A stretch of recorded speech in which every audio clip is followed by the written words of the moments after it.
ನಮಸ್ಕಾರ ಫ್ರೆಂಡ್ಸ್, ಹೇಗಿದ್ದೀರಾ? ಆರಾಮಿದ್ದೀರಾ ಅಂತ ತಿಳ್ಕೊತೇನು. ನಾನು ಇವತ್ತು ಈಗ ಸಂಜಿಕ ಬ್ಲಾಗ್ ಸ್ಟಾರ್ಟ್ ಮಾಡೈತಿ. ಯಾಕೆ ಇವತ್ತು ಸಂಜಿಕ್ ಸ್ಟಾರ್ಟ್ ಮಾಡೇವು ಅಂತ ಅನ್ಕೋತಿರ್ಬೋದು ನೀವು. ಯಾಕಂದ್ರೆ ಇವತ್ತು ದುರ್ಗಾದ ಪೂಜಾ ಮಾಡತ್ತಾರು ಮಮ್ಮಿ ಅಜ್ಜಿ ಅವರು. ಪ್ರತಿ ವರ್ಷನೂ ದುರ್ಗಾದ 9 ಹುಡುಗಿಯರ ಸಣ್ಣ ಸಣ್ಣ ಹುಡುಗನ್ನ ಪೂಜಾ ಮಾಡ್ತಾರು. ಸೊ ಇವತ್ತು ಪೂಜಾ ಮಾಡತ್ತಾರು, ಅದನ್ನ ನಿಮ್ ಜೊತೆ ಶೇರ್ ಮಾಡತ್ತೇವೆ. ಸೊ ನೋಡ್ಕೊಂಡ್ ಬರೋಣ ಬರ್ರಿ. ಮತ್ತ ನಮ್ಮ ಆಂಟಿದವ್ರ ಲಡ್ಡುನ ತಯಾರು ಮಾಡತ್ತಾರ. ಸೊ ಅದಕ್ಕ ನನಗ್ ಮಾಡಕ್ ಹೇಳಿದ್ರು. ಸೊ ಅದಕ್ಕ ಮಾಡೇನ್ರಿ.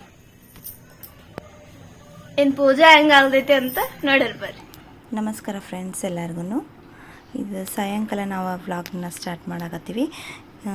ಈಗ ನವರಾತ್ರಿ ಸ್ಟಾರ್ಟ್ ಆಯ್ತಲ್ಲ, ಹಾಗಾಗಿ ಮಕ್ಕಳನ್ನು ನಾವು ಪೂಜೆ ಮಾಡಕತ್ತಿದ್ವಿ. ಅಂದ್ರೆ ವರ್ಷನೂ ಮುಂಚೆದಿಂದ ನಮ್ಮ ಮಮ್ಮಿ ಮಾಡ್ಕೋತ ಬಂದಿದ್ದಾರು.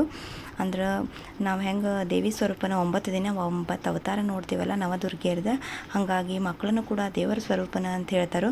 ಹಾಗಾಗಿ ನಾವು ಕೂಡ 9 ಜನ ಹೆಣ್ಮಕ್ಳಿಗೆ ನಮ್ಮ ಮಮ್ಮಿ ಸಣ್ಣ ಮಕ್ಕಳಿಗೆ ಪೂಜೆ ಮಾಡಕತ್ತಿರು. ಯಾಕಂದ್ರೆ ಮಕ್ಕಳ ತಂದ್ರೆ ಅದ್ರ ಮನಸ್ಸೊಳಗೆ ಯಾವುದೂ ಕಲ್ಮಶ ಇರೋದಿಲ್ಲ, ದೇವರ ಸ್ವರೂಪ ಅಂತ ಹೇಳ್ತಾರೆ.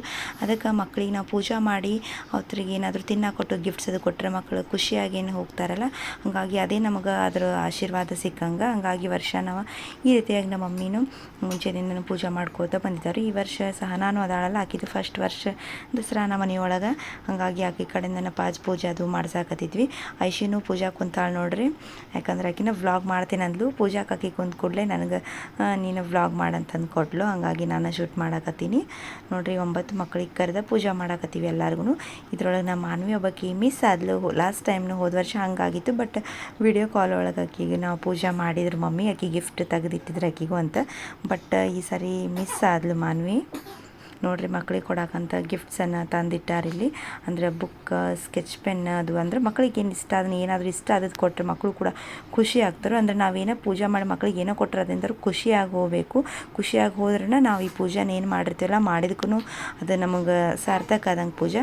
ಹಾಗಾಗಿನ ಮಕ್ಕಳಿಗೆ ಇಷ್ಟ ಆದ ವಸ್ತುಗಳನ್ನು ಏನಾದರೂ ತರಬೇಕಂತ ಅಂದ್ಕೊಂಡ ವರ್ಷ ಒಂದೊಂದು ಬೇರೆ ಬೇರೆ ಮಕ್ಕಳಿಗೆ ಇಷ್ಟ ಆದಂಥದ್ದು ನಮ್ಮ ಮಮ್ಮಿ ಏನಾದರೂ ವಸ್ತುಗಳು ಅಂದರೆ ಪ್ಲೇಟ್ ಆಗಲಿ, ಆಮೇಲೆ ಕಲರ್ ಗಂಧ ಆಗಲಿ ಈ ರೀತಿ ಕೊಡ್ತಾ ಬಂದಿದ್ದಾರೆ ನೋಡ್ರಲ್ಲಿ. ಮಕ್ಕಳಿಗೆ ಉಡಿ ತುಂಬಾಕಂತಂದು ಎಲ್ಲನೂ ಉಡಿಯನ್ನು ರೆಡಿ ಮಾಡಿಟ್ಟಿದ್ವಿ. ಮಕ್ಕಳಿಗೆ ಕೊಡಾಕಂತಂದು ಸ್ವೀಟ್ಸ್ ಅದನ್ನೆಲ್ಲ ರೆಡಿ ಮಾಡಿಟ್ಟಿದ್ವಿ. ಆರತಿ ರೆಡಿ ಮಾಡಿಟ್ಟಿದ್ವಿ ಎಲ್ಲನೂ. ಯಾಕಂದ್ರೆ ಹುಡುಗರು ಬಂದ್ರೆ ಸಣ್ಣ ಹುಡುಗರಿಗೂ ಹೇಳಿದ್ದು, ಕೆಲವೊಬ್ರು ಭಾಳ ಸಣ್ಣ ಹುಡುಗರಿದ್ದು ಹಾಳಾಕತ್ ಬಿಟ್ಟರು, 2 ವರ್ಷದ ಹುಡುಗರದು. ಹಾಗಾಗಿ ಮತ್ತು ಅವ್ರಿಗೆ ಮನೆ ಕಳಿಸಿದ್ವಿ. ಅದ್ರ ಬದಲಿ ಮತ್ತು ಬೇರೆ ಹುಡುಗರಿಗೆ ಹೇಳಿದ್ದು ಹಂಗಾಗ್ತೈತಿ. ಅದಕ್ಕೋಸ್ಕರ ಮಕ್ಕಳು ಬಂದು ಕೂಡಲೇ ಅವ್ರಿಗೆ ಬೇಗನೆ ಪೂಜೆ ಮಾಡಿಸಿ ಕಳಿಸ್ಬಿಡ್ನು ಅಂತ ಎಲ್ಲ ಮುಂಚೆ ರೆಡಿ ಮಾಡಿಟ್ಟಿದ್ವಿ ನೋಡ್ರಿ. ಈಗ ನಮ್ಮ ಮಮ್ಮಿ ಉಡಿ ತುಂಬಾಕತ್ತಾರೆ ಎಲ್ಲರಿಗೂ. ಉಡಿ ತುಂಬ ಬಾಳೆಹಣ್ಣು ಏನು ಮಾಲ್ವ ತಂದಿರಲಿಲ್ಲ ಹುಡುಗರ.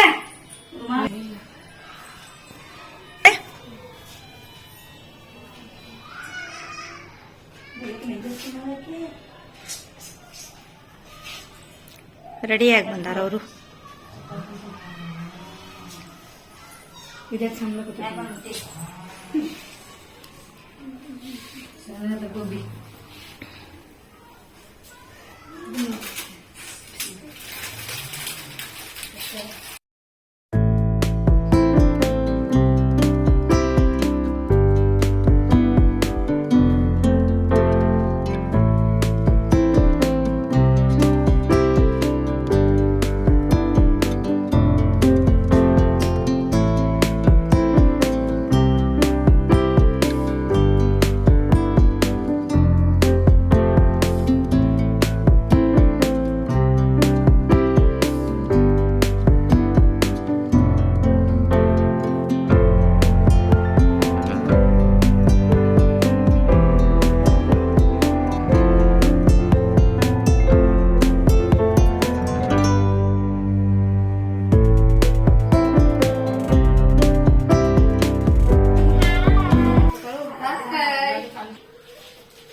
घरला घेऊन जातात का खाणार घेऊन जातात.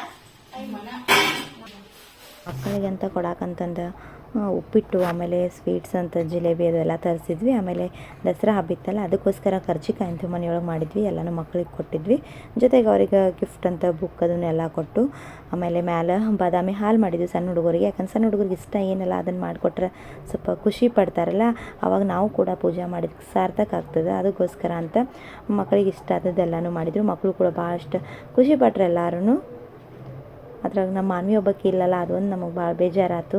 ಯಾಕಂತಂದ್ರೆ ಆಕೆ ವರ್ಷ ಅಂದ್ರೆ ಆಕಿನ ಬಿಟ್ಟಿರೋದು ಇದು ಫಸ್ಟ್ ಟೈಮ್ ಅಂತಲೇ ಹೇಳ್ಬೋದು. ಅದಕ್ಕೋಸ್ಕರ ಒಂದು ಸ್ವಲ್ಪ ಏನೋ ಆಕಿನ ಮಿಸ್ ಮಾಡ್ಕೊಂಡಂಗೆ ಅನ್ಸಾಕತ್ತಿತ್ತು. ಜೊತೆಗೆ ಮಾನ್ವಿ ನೆನಪು ಆಯ್ತು. ಆ ಟೈಮಿಗೆ ಎಲ್ಲರೂ ನೆನೆಸಿದ್ರು ಮಾನ್ವಿ ಒಬ್ಬಕ್ಕೆ ಮಿಸ್ ಆದ್ಲು ಅಂತಂದ. ನೋಡಿಲಿ ಹಾಯ್ ಮಾಡ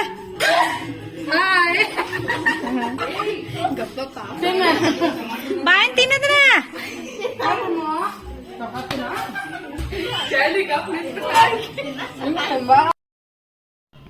ಮನೆ ಮಕ್ಕಳು ಪೂಜೆ ಮಾಡಿದ ನಂತರ ಮಮ್ಮಿ ಮತ್ತು ಅಕ್ಕ ಐಶೂನು ದುರ್ಗಾದೇವಿಗೆ ಹೋಗಿದ್ರು. ಅಂದರೆ ಏನು ಮೂರ್ತಿ ಕುಣಿಸಿರ್ತಾರೆ ಅಲ್ಲಿ ಉಡಿ ತುಂಬಾಕಂತ ಹೋಗಿದ್ರು. ಯಾಕಂದ್ರೆ ವರ್ಷ ದುರ್ಗಾದೇವಿಗೆ ನಮ್ಮ ಮಮ್ಮಿ ಉಡಿ ತುಂಬ್ತಾರೋ, ಹಂಗಾಗಿ ಈ ವರ್ಷವೂ ಉಡಿ ತುಂಬಾಕೆ ಹೋಗಿದ್ರು. ದೇವಿ ಕುಣಿಸಿದ್ರಲ್ಲ, ಅವರ ಆಶೀರ್ವಾದ ನಿಮಗೂ ಸಿಗಲಿ ಅಂತ ಅಂದ್ಕೊಂಡು ನಿಮ್ಮ ಜೊತೆ ಕೂಡ ಶೇರ್ ಮಾಡತ್ತೀನಿ.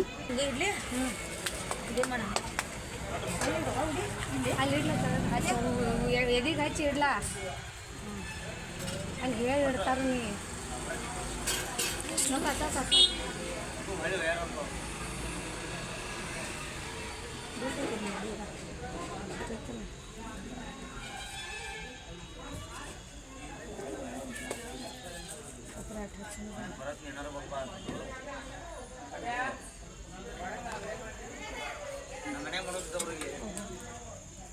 ಮನೆ ಮಾಡ್ತಾ ತಗೋ ಇಲ್ಲಿ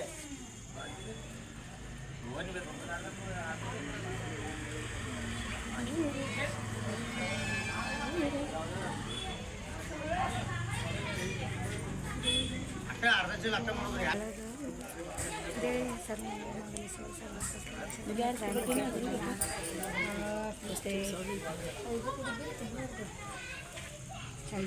ಚಂಡಿಗೆ ಬಿದ್ದೈತೆ ನಾವು ನಮ್ಮ ಹೇಳಿ ₹1 ಚೇಂಜ್ ರುಮಾಲಿ ಇತ್ತೇನೆ ಈ ಕಡೆ